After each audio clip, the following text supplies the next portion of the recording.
ومن آياته الجوار في البحر كالأعلام إن يشأ يسكن الريح فيظللن رواكد على ظهره إن في ذلك لآيات لكل صبار شكور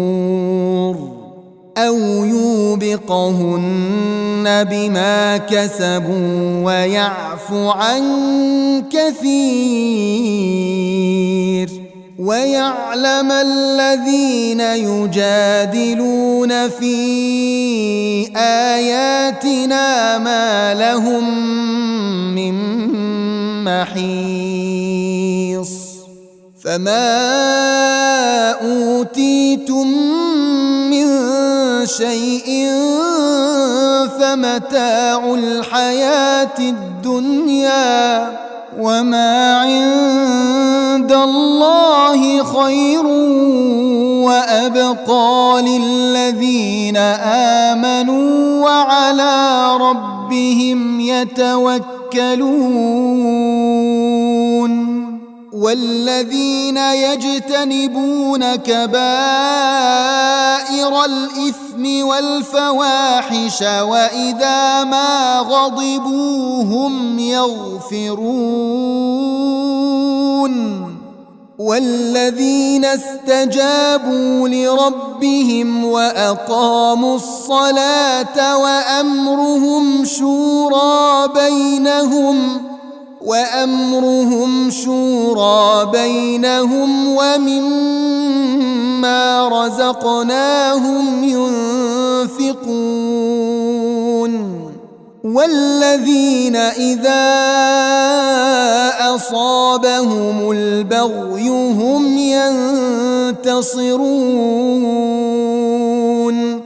وجزاء سيئة سيئة مثلها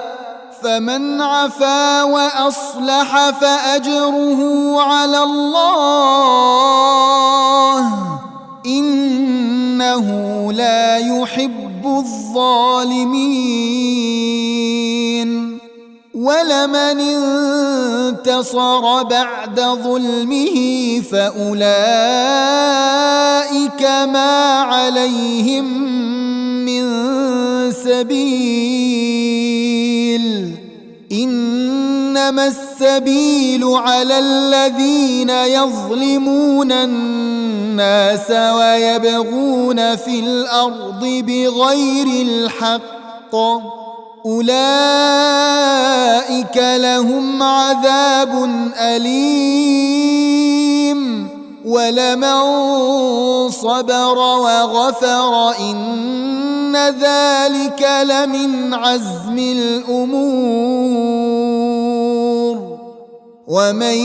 يضلل الله فما له من ولي من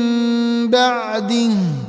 وترى الظالمين لما رأوا العذاب يقولون هل إلى مرد